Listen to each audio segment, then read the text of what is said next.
এই যে 1 মাস যে ওষুধ খাইলা, এই খাওয়া অবস্থায় কি আমাকে বলো? আলহামদুলিল্লাহ অনেক। মানে কিরকম? 28 মিনিট, 30 মিনিট, 20 মিনিট।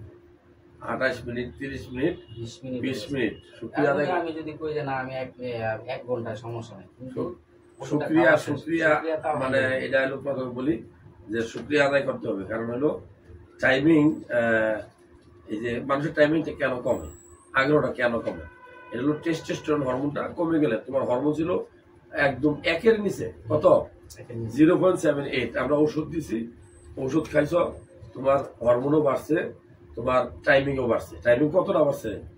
অনেক। কত? 20 minute, 20 minute, 30 minute, 28 minute average.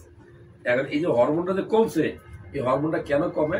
এটা ঠিক মতো ঘুম না গেলে, এটা অতিরিক্ত টেনশন করলে, ডিপ্রেশন, হাজবেন্ড ওয়াইফের রিলেশন ভালো না, রুজি রোজগার, পারিপার্শ্বিকতা, প্লাস হলো খাওয়া দাওয়া, আমরা ফরমালিনযুক্ত খাবার খাই, ব্যায়াম না করা, শরীরের ওজন বেড়ে যাওয়া, এগুলো হলো হরমোন কমে যাওয়ার কারণ।